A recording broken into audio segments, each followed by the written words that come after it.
Coming up on Colonial Crossfire, the Ebola outbreak, the midterm elections, and protests in Hong Kong. Joining us on the left, Owen Evans. On the right, Christian von Nispen. And I'm your moderator, Kevin Fry. This is Colonial Crossfire.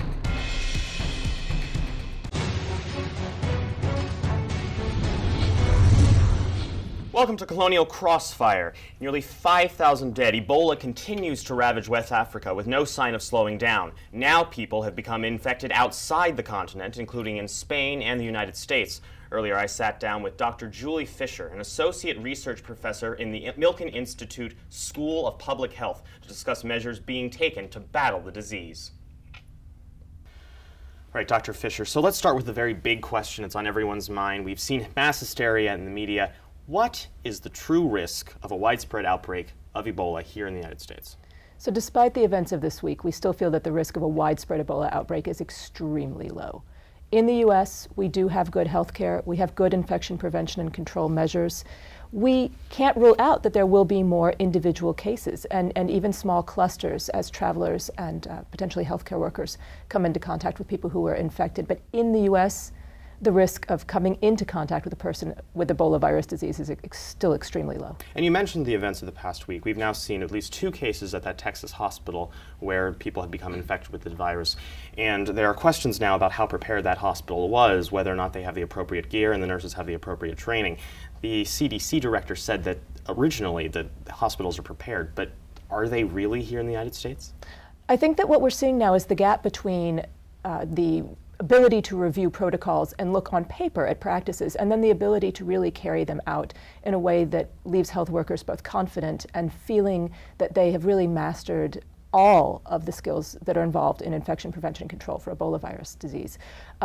As the CDC director mentioned, CDC put out guidance months ago on healthcare worker protections, particularly how personal protective equipment should be used to help prevent the spread of Ebola from a patient to a healthcare worker or to others in the hospital or in the community. But those seem to be rather complicated, and then you have nurses' organizations saying that they didn't feel like they were appropriately trained. Right, and I think that training is really the key. So that information was disseminated, and CDC made it widely available, but having that guidance in hand in the form of diagrams and posters is certainly not the same as having practiced over and over. And what we do know is that Doctors Without Borders, Médecins Sans Frontières, which is the group that has done the most training of healthcare workers and the most direct hands-on treatment of patients in West Africa with pretty good success at protecting their healthcare workers, train their workers for a minimum of 2 weeks, including days and days of hands-on, closely supervised training. And they use buddy systems to help make sure that everyone is following all the directions from beginning to end. And I think what we're learning in the US is that we have tremendous ability to send out information electronically, but that's not the same as making sure people have in-person follow-through. Exactly. And so, in addition to those training, are there any other steps the United States need to take, the CDC needs to take, in order to increase our own preparedness at these hospitals? So there's a finite amount that the CDC can do, and I think one of the things that's important to talk about that's getting a little lost here is that CDC is our reservoir of technical expertise, but they are not staffed in any way to put people on the ground in each and every hospital in America, or even each and every state in the US to supervise in real-time preparation.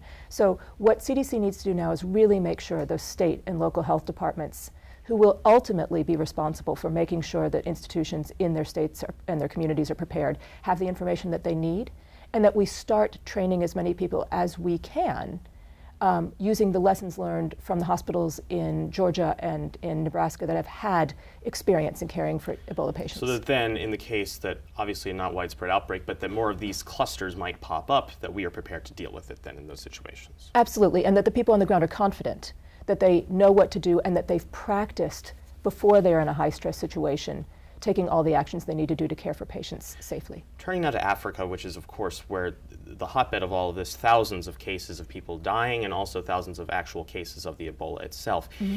Are these countries prepared to deal with this as it goes forward? We see projections of thousands upon thousands more being diagnosed with this in the coming months. So the three most affected countries, Liberia, Sierra Leone, and Guinea, are in no way capable of dealing with a catastrophe of these proportions. And in fact, they've been overwhelmed. And is that an infrastructural issue? Is that an economic issue? Is it kind of a combination of all of those factors? Liberia and Sierra Leone are countries that just came out of prolonged conflicts, and their economies were just beginning to recover. They had very few clinicians to start with. So in all three of these countries, they are low to low middle income. They didn't have an enormous amount of healthcare infrastructure to begin with, and they had very few healthcare workers. And unfortunately, the Ebola virus disease outbreak has taken an enormous toll on the healthcare staff they did have. One final question about the vaccine. So far, there is not one that is proven to work necessarily. Is there any chance of us seeing one in the coming months? There were several vaccines that were in very early stages of development, not even in clinical trials. So obviously now there's a lot of pressure to get those into clinical trials, and that's happening, but it's happening relatively slowly. And none of the companies or the research organizations that were working on them have the ability to scale up quickly. So I think we're going to have to trust that we can address this outbreak through what we know works. Human power, contact tracing, isolating people that we know have been exposed to the disease and trying to prevent them from transmitting the disease to others, and doing the best we can to care for the people who have been infected, and not depending on the arrival of a vaccine in time to interrupt transmission. Because ultimately there are so many cases, and exponentially they might double and increase beyond that coming in the next couple months. It's very possible, yes. All right, well, thank you so much, Dr. Fischer, for all of your insights, and thank you for joining us on Crossfire. I'm delighted to be here, thank you. To continue our discussion of Ebola, we are now joined by our student panel. On the left, Owen Evans, a freshman from Bethlehem, Pennsylvania, majoring in economics and political science. Owen is a freshman representative for the GW College Democrats. On the right, Christian von Nispen, a sophomore from Chestertown, New York, studying biology and psychology. He is a member of GW's Young America's Foundation. Well, for better or for worse, Ebola is now a talking point in the midterm elections. Politicians on both sides of the aisle are attacking their opponents for blocking solutions to fight the virus. The Democratic Party released an ad claiming that Republican-sponsored cuts to the CDC budget hurt chances of finding a vaccine, even though there's no evidence that such spending would have brought about a cure. So, Owen, how is that a fair argument? I think it makes sense. It seems to go along with the gridlock in Washington, but I don't know. I'd like to think that they're doing the best that they can to promote a vaccine, but I can easily see this getting in the way. So I see it both ways, but I would not be surprised if. So, but it still seems that the Democrats are basically taking this and using it as a talking point, even though necessarily there's no evidence that money and spending, no matter how long it takes, vaccines are not necessarily a guarantee when there are money put into the system. That's true. I mean, but why not? Why not try? I mean, why not put more effort into it? I understand the market problem with it, but it's a good attempt, especially when we got people coming in here now with it. So I think it's worthwhile and something we should look into. Do you have a response to that? Well, I think the notion that somehow that the Republicans, by cutting, or that the notion of Republicans cutting the budget is completely absurd. The gridlock in Washington is apparent, and the cutting that they're referring to refers to the sequestration, which was due to the Budget Control Act of 2011, which was passed by both the Republican House and the Democratic Senate. And I think something that needs to be added into here, and then we'll move on to a different questions inherently part of this, is that the NIH is saying that they've seen cuts in spending too, but statistics show in their own data and their own reporting shows that their own Ebola disease prevention spending has actually remained relatively constant throughout the past 4-year period, even with these cuts to different disease prevention spending. Different question for you, Christian, this time. Meanwhile, some members of the GOP are calling for increased security at airports. Senate candidate Tom Tillis went so far as to call for a ban on all travel from West Africa to the U.S. But many global health experts say this may worsen the situation by harming the fragile African economies and making it harder for doctors to get there. So, Christian, should they be banning these flights? Well, they definitely have to provide serious consideration to that notion. We're at a point where we've already had one individual come across with Ebola, and although the chances of a widespread outbreak in the U.S. is very small, in a first world country with such a great healthcare system, it's not likely. But at the same time, any unnecessary loss of life or suffering due to Ebola is, if you can prevent that, that's something that you should probably do. But I want to bring this to Owen then, just in response to that. All of these government organizations, the CDC and others, are saying that this would be a pointless effort, and there's no way, ultimately, people fly to Belgium and then fly to the United States, or fly to Canada and fly to the United States. I mean, there are other ways of getting here from West Africa. Yeah, There's no way of blocking the whole entire system, is there? No, I mean, people are going to come over, but I think that we have the means to control it. I think we will be able to stop it, and if we shut down flights, everything would be worse because, one, like you said, ravaging economies for the 3 countries that are affected by it for the most part. And if they don't come here, they don't go somewhere else where we can deal with it. They're going to head to other African countries where it is not as pointed or controlled. I want to take this to a larger perspective, just if I can. A Pew Research poll found recently that 15% of their respondents are actually following news about the midterm elections. 36% are following news about Ebola. Are politicians trying to capitalize on Ebola for their own gain? Well, they most certainly are. Anything that they can do to get a leg up on the other candidate, they're going to take for right or for wrong. And it's, my concern here is the wrong. What does this do for public discourse if there's all this misinformation or accusatory remarks that isn't necessarily founded in fact? Owen? Well, I think that's a lot of politics today. But I don't know, it has been sensationalized. I think it's over the top, especially with the way they're covering it. My God, it looks like I'm going to die tomorrow. But I blame my own people for that. So I think I can see it can be used. I think it's a terrible idea that it needs to be used that way. I don't like the sensationalized notion of it. I just think that we just need to focus on what's happening. There's been 2 cases. One person has died. 2 cases in the United States and thousands in Africa, which I think is still the thing we need to remember, is that this is beyond just our own borders. We'll be right back. When we come back, we'll look beyond the politics of Ebola to the midterms themselves. Who will win? What impact will the results have? Stay with us.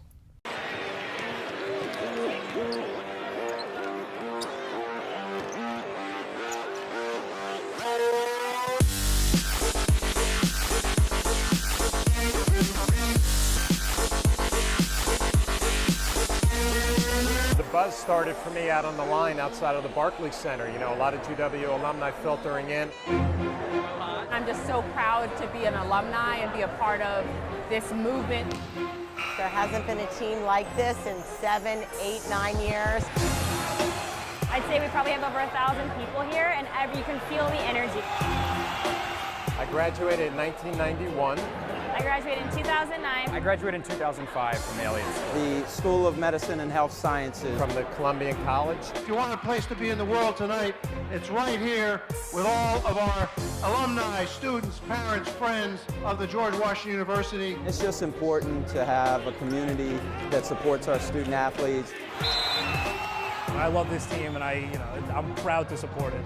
Everyone that's participated and made this happen knows it didn't happen overnight. What we're trying to do is develop students and student athletes to really impact the world. This is an even better turnout than last year. The first thing it can really do for us is get our name out there. Applications the next year go through the roof. Tonight, you are the George Washington University. It raises the school spirit and makes us all proud to be Colonials. And you have really galvanized our whole university community. You're building a spirit and you're building a family within the university stronger than we've ever had before. Gentlemen, go out there and raise high. Crank it up. Raise high! Raise high! Win, baby. Crank it up. Raise high, the buff and blue.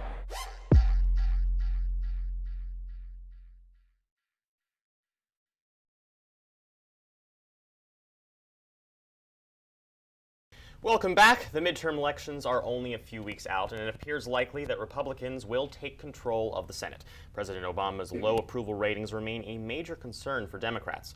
Earlier this month, the president addressed the influence he has on the election.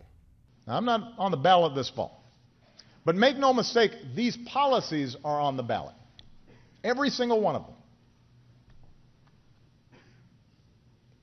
This isn't some official campaign speech or political speech, and I'm not going to tell you who to vote for, although I suppose it's kind of implied.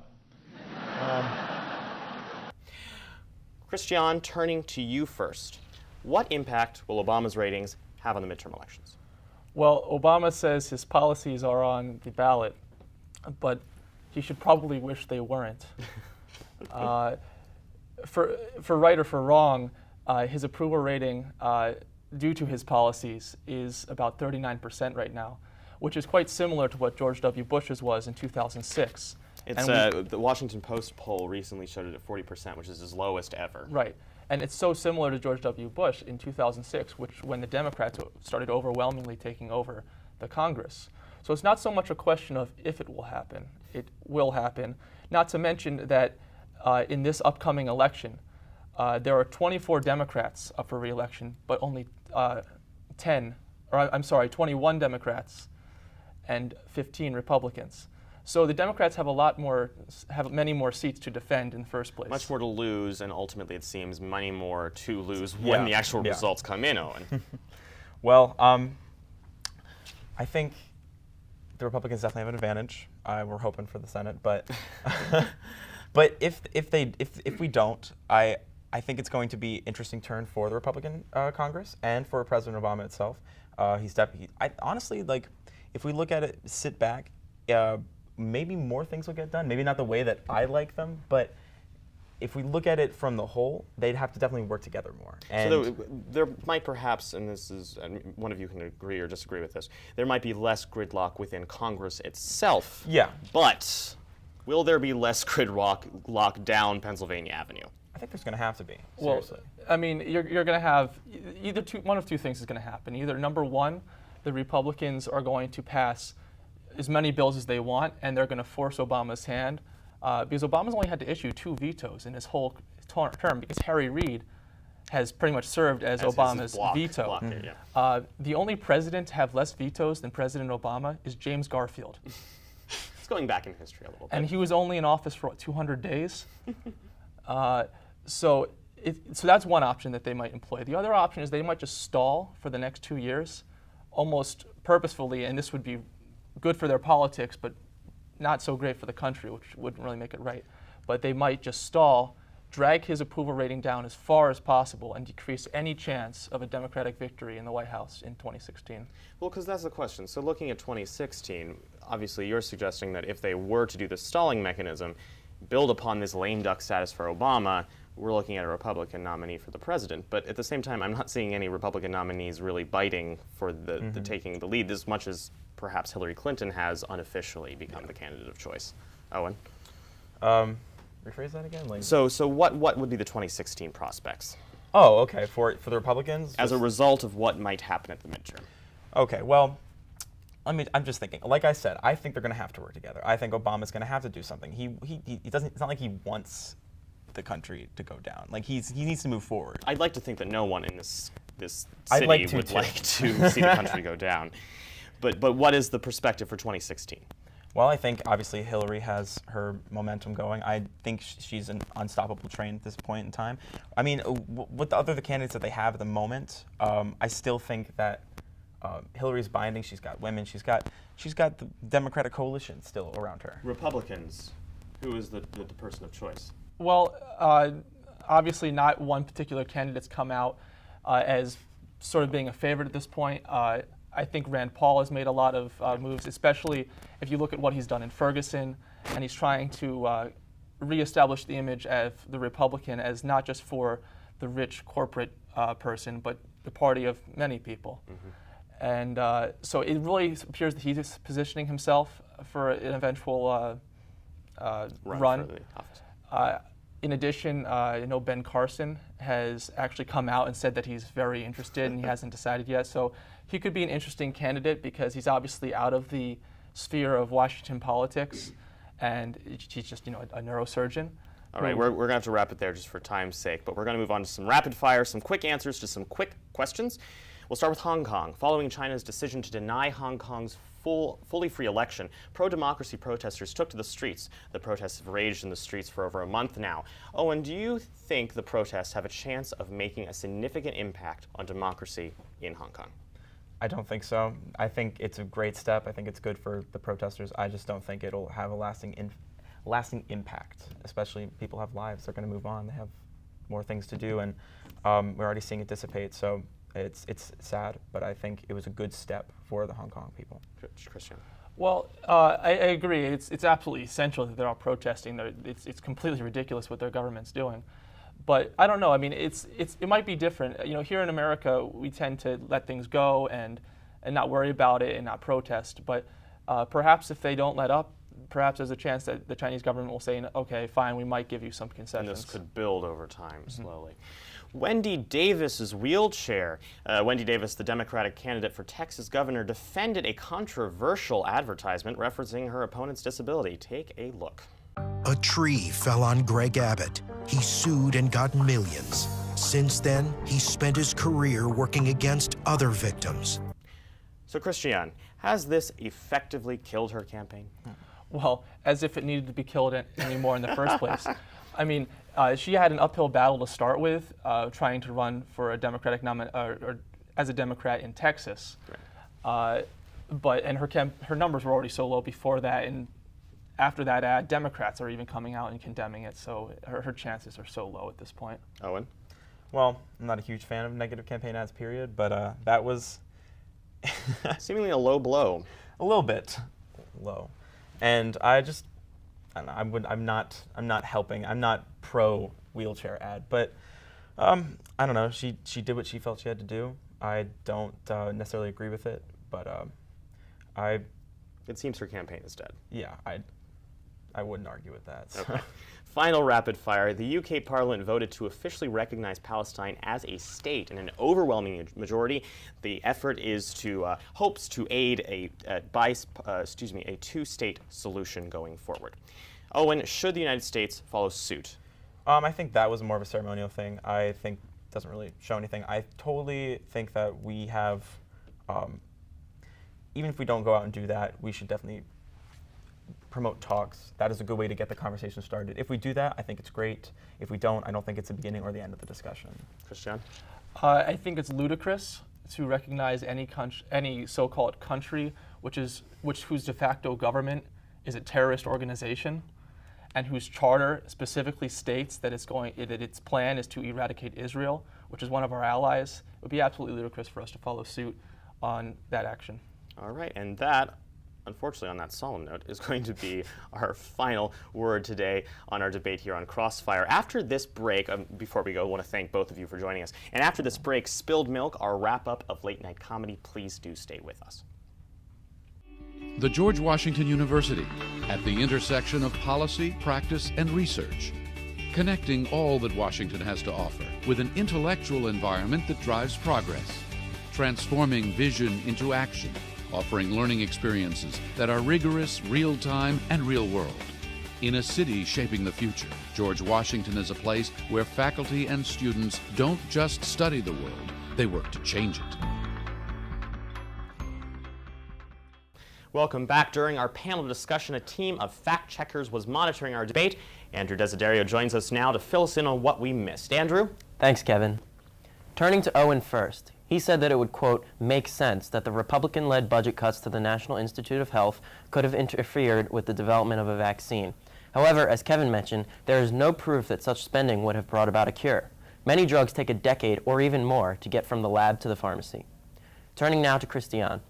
During the discussion about the midterm elections, Christian said the only president in history to have fewer vetoes than President Obama was James Garfield. However, at least 6 other presidents have issued even fewer, including John Adams, Thomas Jefferson, John Quincy Adams, William Henry Harrison, who was only in office for 32 days, Zachary Taylor, and Millard Fillmore. Christian also said that Americans tend to, quote, let things go and not protest when they are unhappy about something. This, however, could not be further from the truth. There are countless examples throughout history of Americans protesting against their government, from our initial break from England to the Civil Rights movement in the 60s to the recent Tea Party movement. That's it from the Fact Check Desk. Kevin, back to you. All right, thank you so much for that, Andrew. And we now turn to Spilled Milk, our tribute to the best of late-night political comedy. Take a look. Today, my love has gone away. The bottle stands so long, a symbol of the dawn. Everyone's talking about. President Obama was in California over the weekend to attend a fundraiser hosted by the creator of Farmville. That's right. Obama and the creator of Farmville have a lot in common because they both really wish it was still 2009. It was a great year for both. Because the question, how many people have you killed in drone strikes, is not one of those questions where it's okay to say, I don't know. It's not like asking someone who was the voice of Disney's Aladdin or what are Skittles made from. It's different. It's different than that. Ebola is still in the news, and according to a new NBC poll, 58% of Americans want to shut off air travel to countries experiencing an Ebola outbreak. Countries like Liberia, Sierra Leone, and Texas. Budget is a big deal for me now that I just graduated from college. The Rick Scott is perfect. Rick Scott is becoming a trusted brand. He has new ideas that don't break your budget. Yes, they are imitating the popular TLC show Say Yes to the Dress to appeal to female voters. In the same way you would appeal to veterans with Cupcake Wars. The White House is denying claims that it covered up evidence of Secret Service agents sleeping with a prostitute in 2012, which apparently was the last time the Secret Service was on top of anything. All right, well, that's all for this episode of Colonial Crossfire. For all the latest updates from our political team at any time, be sure to follow us on Twitter and like us on Facebook. And for all of us here at GWTV, I'm Kevin Fry. Thanks for getting caught in the crossfire with us. We'll see you next time.